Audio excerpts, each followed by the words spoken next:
अस्सलाम वालेकुम नाज़रीन, आप देख रहे हैं नसीम ज़हरा पाकिस्तान। पाकिस्तान की सालगिरह की सेलिब्रेशन शुरू हो गई और उसी तरह मनाएं पाकिस्तान की सालगिरह जिसे अपनी सालगिरह मनाते हैं। जब सालगिरह होती है तो अल्लाह का शुक्र अदा करते हैं।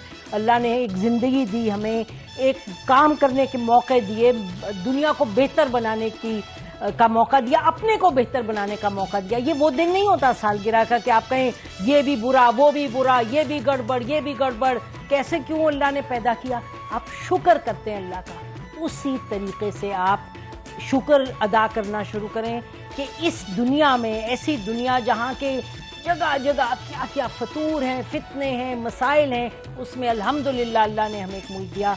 उसकी 76वीं सालगिरह हम मनाएंगे और एक हिम्मत के साथ और इस जज्बे के साथ कि मुल्क को बेहतर बनाना है। तो नाज़रीन, आपको पाकिस्तान जश्न आज़ादी बहुत बहुत मुबारक हो और जो जश्न आप मनाएं सब मिल के मनाएं और इस तरह मत सोचें कि वो कौन सी पार्टी है, ये कौन सी पार्टी है, वो कौन सी नस्ल है, ये कौन सा खित्ता है। सब पाकिस्तानी हैं, सब एक ख़ानदान है। और याद रखें, जिस तरीके से हमारे आबाओ अजदाद उठ कर के आए, एक यानी हिंदुस्तान में जो लोग मौजूद थे वो किस तरीके से हर चीज़ अपनी छोड़ के आए, घर बार छोड़ के आए। इसलिए छोड़ के आए कि एक वतन मिलेगा, एक नया वतन मिलेगा जिसमें कि हम एक आज़ादी से और एक उस तरीके से जिस तरीके से कौमें अपने आप को बेहतर बनाती हैं, कौमें तरक्की करती हैं और दुनिया में नाम पैदा करती हैं। मुश्किलात का सामना आपको भी, हमें भी अपनी ज़िंदगियों में होता है, इसी तरह से मुल्क को भी मुश्किलात का सामना हुआ है 76 सालों में।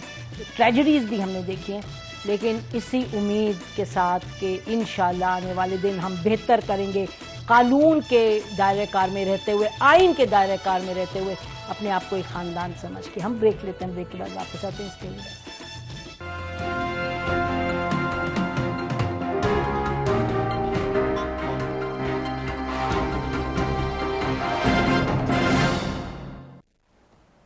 वेलकम बैक नाज़रीन। हमने सोचा आज पाकिस्तान की सालगिरह की मुनासबत से हम एक ऐसे शख्स को बुलाएं जिनके साथ हम ज़रा बातचीत करें, एक ओवरऑल रिव्यू करें। और हम आपसे पहले भी ये कह चुके कि जब सालगिरह होती है तो खुशी भी होती है। सालगिरह पे हम ये नहीं कहते ओ ये देखें ये गड़बड़, देखो गड़बड़ का वक्त पूरे साल के दिन होते हैं बाकी, और उस वक्त गड़बड़ की निशानदेही के साथ साथ मेहनत करके बेहतरी भी करनी होती है। तो आज हमने नाज़रीन तकलीफ दी हफीज़ुल्लाह न्याज़ी साहब, जिनको आप जानते हैं खूब क्योंकि ये और चैनल्स पे भी आते हैं और जियो पे भी ये प्रोग्राम जो एनालिस्ट का होता है उसमें आते हैं बाकायदगी से। हम इनको जानते हैं नाज़रीन, वो पुराने दिन हमारे थे जब हम यानी कि 20 साल पहले के करीब इसमें थे पीटीआई में। I was there briefly. और हफीज़ुल्लाह साहब इमरान खान के अजीज़ होने के नाते से ये उनके वैनगार्ड में थे, उनको बड़ा एडवाइस वगैरह किया करते थे। और फिर हफीज़ुल्लाह न्याज़ी साहब, हमें ये लगा कि PMLN का भी ये कुछ इनकी सिंपथीज़ थी या वो, बट मोर इम्पोर्टेंटली इनसे बात करने का मज़ा आता है। पाकिस्तान के जो हालात रहे हैं हाल में और आगे भी देखने की थोड़ी सी इनमें माशाल्लाह, मेरा ख्याल थोड़ी तो गलत है, अहलियत है। तो थैंक यू जी, बहुत शुक्रिया प्रोग्राम में आने का। अच्छा जी, फिर व्हाट आर यू सीइंग? आपका क्रिस्टल बॉल क्या कह रहे हैं आपको? एक तो आज़ादी मुबारक, 76 साल है, we can't complain, we can say कि हमने ठीक नहीं किया, लेकिन अल्हम्दुलिल्लाह मुल्क तो है ना।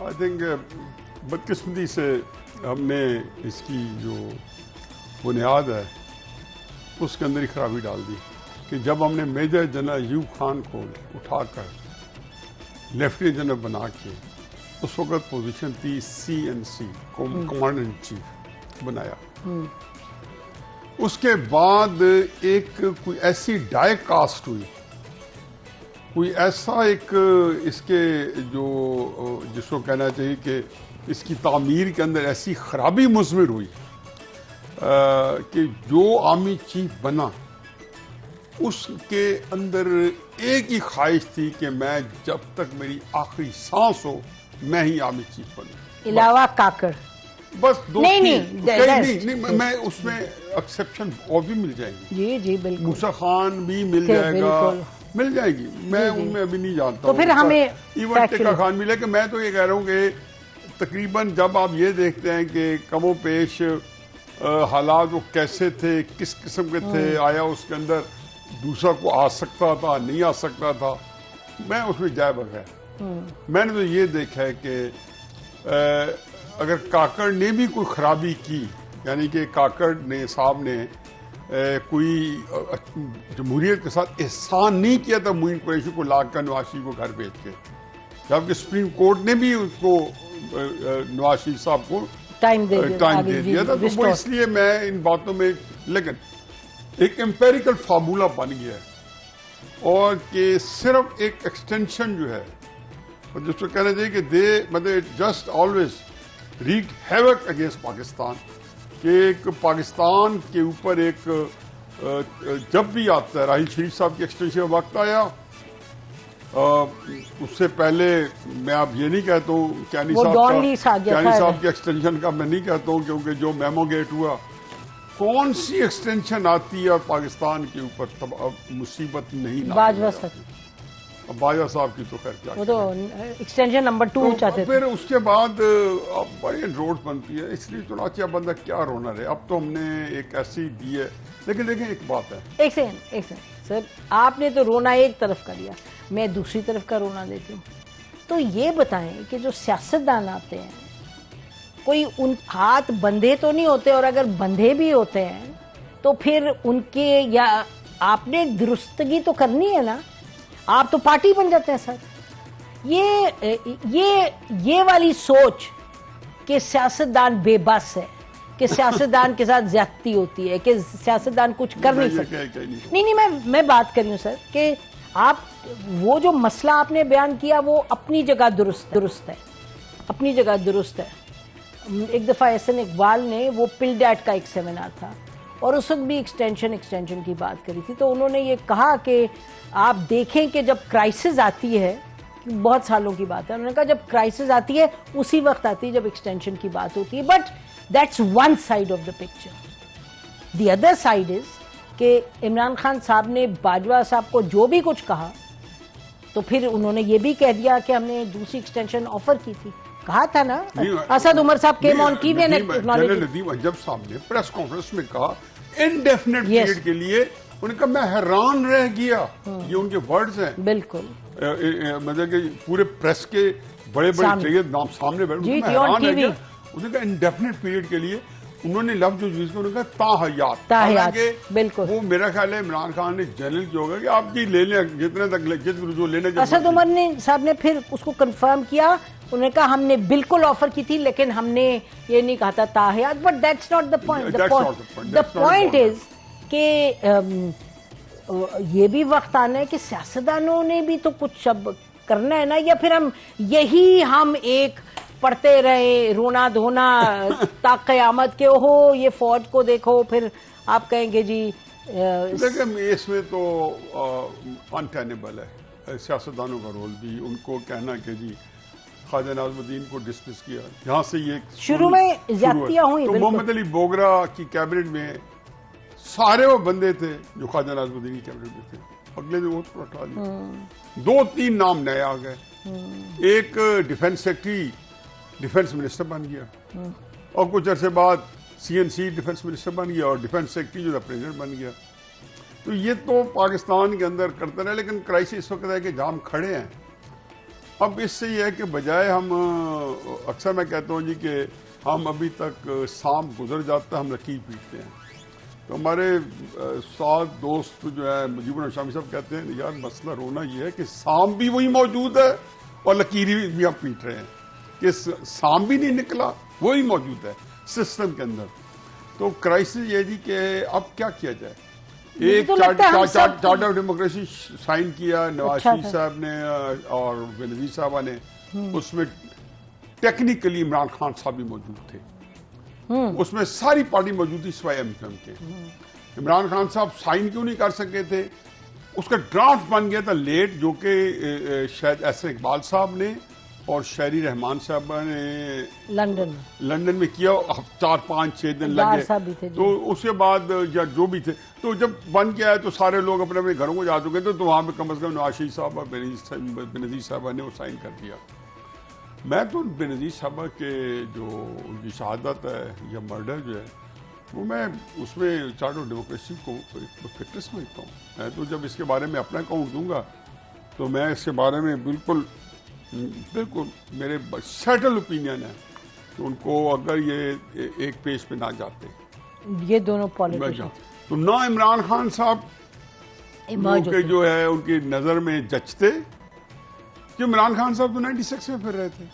बिल्कुल वर्ल्ड कप, मतलब मैं 20 साल कह रही थी, एक्चुअली यानी 28 साल पहले हम थे। ठीक है जी, वो तो फिर रहे थे 96 में। बिल्कुल, लेकिन वो एक और स्टोरी है। जी जी। अब क्राइसिस है कि अब क्या किया जाए। अब आप ऐसे खड़े हैं कि मैं आज तक ये समझता हूँ, लेकिन एक और चीज कॉमन है इस मुल्क के अंदर, एक हमारा बड़ा ही स्ट्रेंज जियो पोलिटिकल पैराडाइम है, सिचुएशन है, और वो ये है कि हम जैसे आपने कहा ना कि हफीजुल्ला जो है वो किसी तरीके से PMLN का, क्यों बाय डिफॉल्ट जो बंदा वेमेंटली बहुत ज्यादा जो है जिसको कहना चाहिए कि जेलसली अगर इमरान को क्रिटिसाइज करते हैं, तो बाय डिफॉल्ट समझता है कि ये इसको उधर ही होना चाहिए। डिफॉल्ट समझते नहीं है, फिर गालियां आती हैं, मतलब हमें जो सहना पड़ता है, लाई जाता है।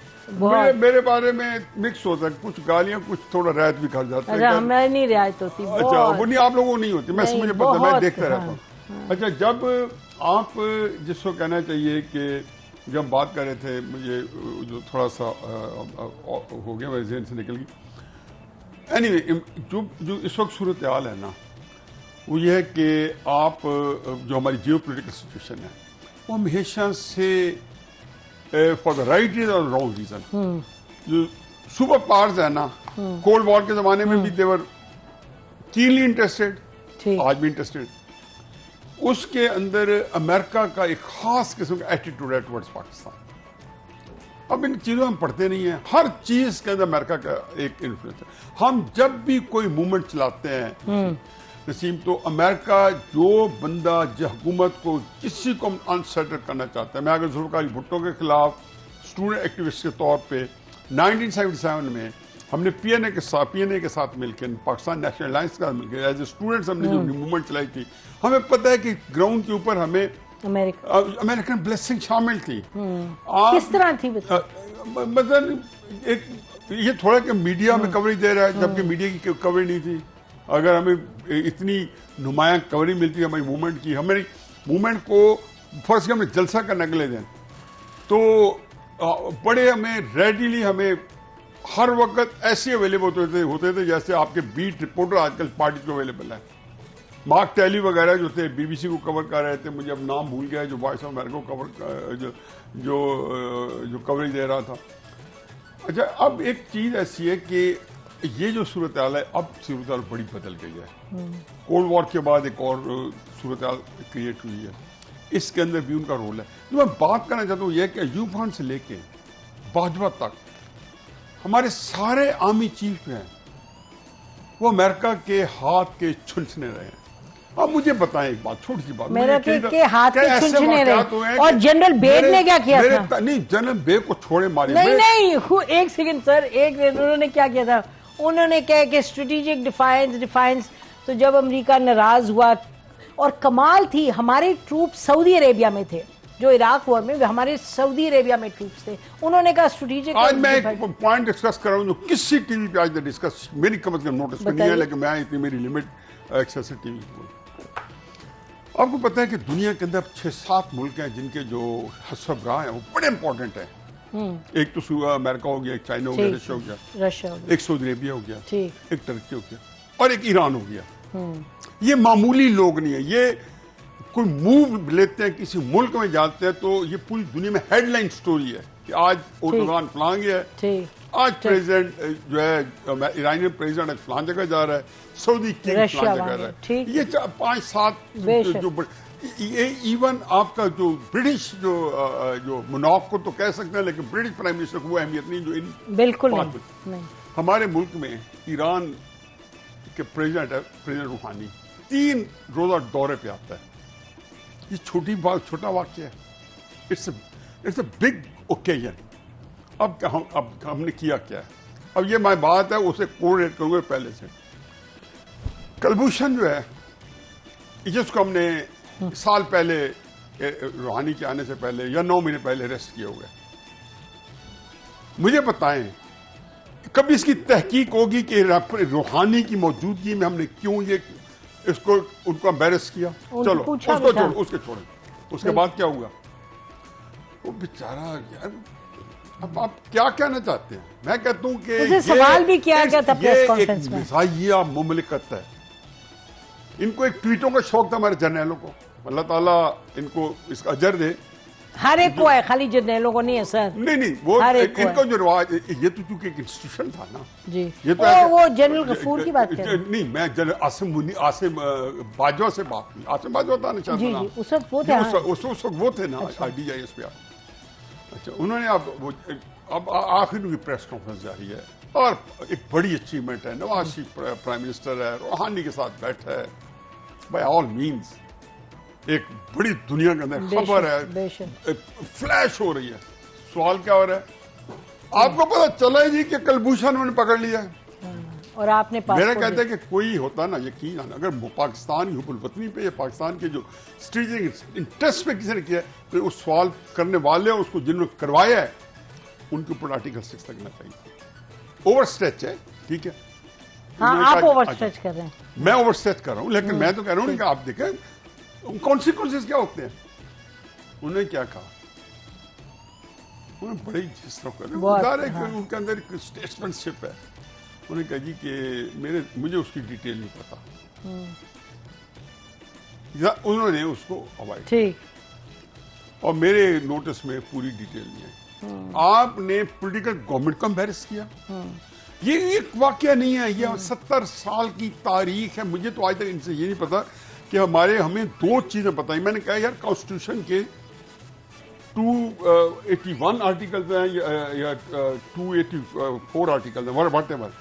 मैंने कहा इसमें 2 आर्टिकल और शामिल करें, एक वसीतर कौमी मुफाद और एक कौमी सलामती, क्योंकि इनकी भी एक डेफिनेशन है। डेफिनेशन तो नहीं होती इनकी कोई डेफिनेशन। इसके ऊपर हम आइन का वो हल भी उठाते हैं। आप देखेंगे नवाज शरीफ साहब हमारे नवाज शरीफ साहब प्राइम मिनिस्टर जब कारगिल होता है और अच्छा, पता एक मैं उधर ही आ रहा सर, लेकिन नवाज शरीफ एक जो आपकी एक्सपर्टी है। नहीं मैं कह रही हूँ जब कारगिल होता है और पता चलता है कि कितनी गड़बड़ हुई सब कुछ, तो फिर नवाज शरीफ साहब क्या करते हैं? बजाय के कोई इंक्वायरी बैठाए, वो क्या जनरल मुशर्रफ मरहूम को ये आर्मी चीफ तो थे, चेयरमैन जॉइंट चीफ, तो उनको 2 पोजीशंस दे दी। तो इधर इमरान खान साहब ने जनरल बाजवा को दूसरी एक्सटेंशन। तो सियासतदानों की भी कोई अब क्या करें? अब वाजपेयी आया है, आप उसका बैकग्राउंड कभी कोई ये हमारे आपका ये शिकायत है, मेरी इनसे और शिकायत है नवाज शरीफ कंपनी से। इमरान खान ब्रेक लेने जो मर्जी ब्रेक के लेके वापस आते हैं, ये शिकायत पे चलते हैं। नाज़रीन, शिकायत सुनते हैं ब्रेक के बाद। Stay with us.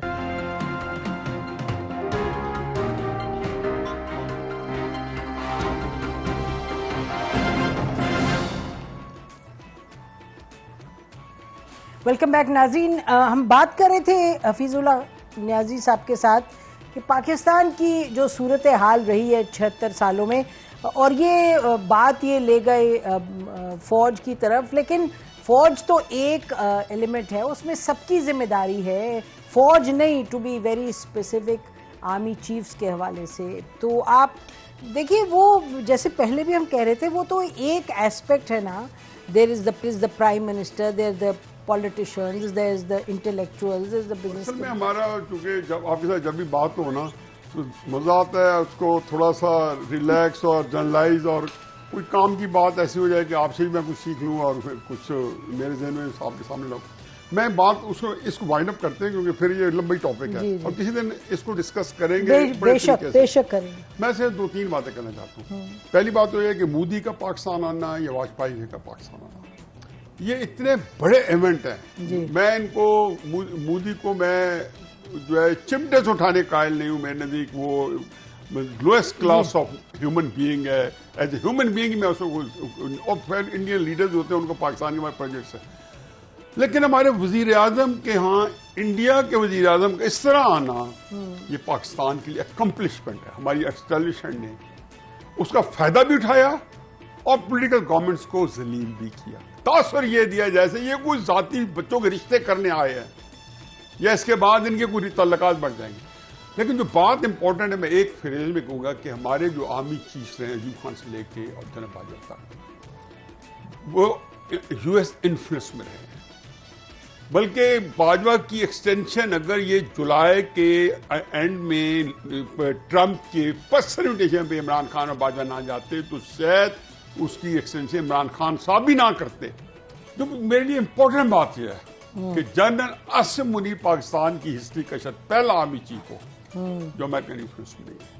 ये मेरे लिए अमेरिकन इन्फ्लुएंस में नहीं है। मेरे लिए ये ही एक बड़ी हौसले की बात है। मैं राइट हूं या रॉन्ग, मुझे इससे कोई इतना मैं उसमें कमाल है। लेकिन मैं तो नहीं बताएं तो नाज़रीन को किस बेसिस पे आप कह रहे हैं? मैं अपने आप को जो ये कन्विंस कर चुका हूं कि ये अमेरिकन, इसका पहले कि इसका जो है ये सियासी तौर पे भी और दिफाई तौर पे भी ये 100% एक पैराडाइम शिफ्ट हुआ है टुवर्ड्स चाइना। ये एक बहुत बड़ी एक उम्मीद की किरण है। ये छोटा वाक्य नहीं, इससे बहुत कुछ क्वालिटेटिव चेंजेस आएंगी पाकिस्तान की सियासत में। जैसे ये होता है जी कि अमेरिका के अपने इंटरेस्ट होते हैं, वॉल्यूम 10 वॉल्यूम CIA तैयार करती है, JIT को देती है ताकि जहां पे पॉलिटिकल टर्माइल है, पॉलिटिकल इंस्टेबिलिटी है। चाइना पाकिस्तान के अंदर नसीब सियासी इस्तेकाम चाहता है, चाइना पाकिस्तान में प्रॉस्पेरिटी चाहता है, चाइना पाकिस्तान में लॉ एंड ऑर्डर सिचुएशन सीन चाहता है, पुरअमन पाकिस्तान चाहता है। अमेरिका पाकिस्तान के अंदर अदम इस्तेकाम चाहता है। 70 साल तारीख है हमारी अमेरिका के अंदर अदम इस्तेकाम की। अमेरिका पाकिस्तान के अंदर क्योस चाहता है। यहाँ पे हमारे शिया सुन्नी की लड़ाई से लेके लासानी से लेके सबके अंदर ट्रेस मिलेगा। हम अल्ताफ हुसैन को देख हर जगह देखेगा, इनका एक इन्फ्लुएंस मिलेगा।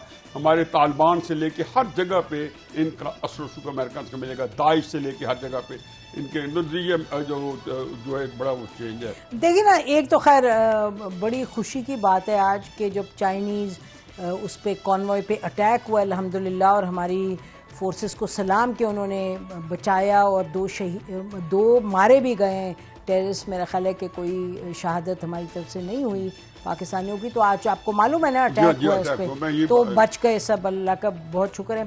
ये जो आपने बात की है कि 2-3 चीज़ें, एक तो आपने वाजपेयी और मोदी का आना, मेरा ख्याल है 2 मुख्तलिफ चीज़ें थी। वाजपेयी का आना बहुत ही इंस्टीट्यूशनलाइज था। भले से जनरल मुशर्रफ उनके खिलाफ हुए थे आने के और सलूट नहीं, वो एक और बात है, लेकिन the foreign office was fully involve in Vajpayee coming. मेरा ख्याल है कि एक जो कमज़ोरी हमारे सियासतदान पैदा करते हैं अपने लिए, मेरा ख्याल ये है कि वो अपने आप को इंस्टीट्यूशनली एक डिसिप्लिन में नहीं रखते। देखिए ना, एक फौज है इदारा, वो देखिए किस तरह इंस्टीट्यूशनली मूव करता है। मोस्टली नवाज शरीफ साहब को इस तरह से बुलाना मैं ज़ाती तौर पे समझती हूँ ठीक नहीं था। Not because ABC liked it और नॉट, मुझे इसलिए लगता है कि इदारों को साथ लेके चलना चाहिए। वो जो आना था वो मुझे लगता था कि गलत है बहरहाल। और दूसरा आपने अमेरिका का कहा, सर बात ये है कि अमेरिका तो है ही अमेरिका, वो तो करता ही सब कुछ ऐसे है। हम अपने आप को क्यों नहीं सही रखते ना? हम इतने पपेट्स और चूजे हैं कि जो अमेरिका कहे आखिर खड़े होते हैं ना। आप मुझे बताएं, आसिफ अली जरदारी साहब ने क्या किया था? इमरान खान क्या कहता है? सिंगापुर का उठा के इमरान खान को अगर आज एस्टेब्लिशमेंट पकड़ ले और नवाज शरीफ साहब को, जरदारी साहब को, फजल रहमान साहब को रगड़ दे, तो इमरान साहब के क्या प्रिंसिपल्स होंगे आप मुझे बता दें। इमरान खान साहब कहेंगे, वो कहेंगे कि जी बहुत वेल डन, वेल डन। तो इसका मतलब है अब यहाँ बाजवा जो है इस पे इमरान खान और मैं और आप सारे मुतफिक हैं कि बाजवा का जो टेन्योर है 6 ईयर का darkest time in the history of Pakistan. और सबसे ज्यादा मुझे लगता है कि एज अ कमांडर उनकी जो विजन थी वो 5.5 साल बाजवा का पार्टनर कौन रहे? Best friend Imran Khan. देखो आप उठा के आप उठा के नवाज शरीफ की सियासत खत्म कर दो, आप लोगों पे पुट्टी झूठे करें, इल्जाम सबको बुरा लगाओ, कहें और सबको फिर- झूठे इल्जाम लगाओ, सबको उनके जेलें डालो, उनके कैरियर तबाह कर दो, और कोई नहीं, आप वो उस पर मिट्टी डालो। बाजवा ने 10 अप्रैल से लेकर 29 नवंबर तक, या चलो 20 नवंबर तक, उन्होंने इमरान खान साहब को फोर्टिफाई किया, उसको ताकत दी, उसको उन्होंने क्यों, अगर इमरान खान एलिमिनेट हो जाता अप्रैल या मई 2022 में, तो बाजवा का गुमान था कि मुझे एक्सटेंशन नहीं मिलेगी और ये नवाज शरीफ, जरदारी, अफजलरहमान मुझे खा जाएंगे। अब एक बंदा अपनी जाती इंटरेस्ट के लिए टोटली उसने इमरान खान साहब, बल्कि इमरान खान साहब किससे अपने इंस्टीट्यूशन को जलील कराया। और ये छोटा वाक़या नहीं, इसका अगर एक बहुत बड़े, एक ऐसा बाजवा एक बुराई का बीज बो गया है, इसको तो you got to nip the evil in the bud. सुबह शाम इस काम पे लगे हुए, आपके कोर कमांडर लगे हुए कि आसिम मुनीर के अपॉइंटमेंट रुक गए, इमरान खान साहब का लॉन्ग मार्च प्लान कराया गया। ये कोई इमरान खान का लॉन्ग मार्च किसने कराया? जनरल फैज अमीन ने कराया। अब आप हामी की लिखती है उसके ऊपर, कभी मुमकिन है आपको एक प्राइमरी स्कूल का बच्चा बता देगा कि कोर कमांडर 4 स्टार जनरल की मर्जी के बगैर खांस नहीं सकता? बेशक बात ही नहीं थी। और उसको इतना बदनाम किया इमरान खान साहब ने, हल्फ लिए लोगों से कि तुम रावलपिंडी आओगे। कहा गया नवाज शरीफ एक ऐसे बंदे को आर्मी चीफ बनाना चाहता है जो इमरान खान साहब को नाअहल कराना चाहता है, नवाज शरीफ साहब को अहल कराना चाहता है। ठीक, बस बड़ा कॉम्प्लेक्स मामला है। आपने 76 बर्थडे पे और कॉम्प्लेक्सिटी बता दी है कि कितनी है। बस बहरहाल फिर आपसे बैठेंगे, आगे की बात करेंगे। बहुत बहुत शुक्रिया प्रोग्राम में आने का। नाज़रीन, इसका प्रोग्राम ख़त्म करते हैं। जश्न आज़ादी मुबारक फिर से हमारी तरफ से। खुदाफिज। बिल्कुल आपकी तरफ से भी, और खुदाफिज। पाकिस्तान जिंदाबाद।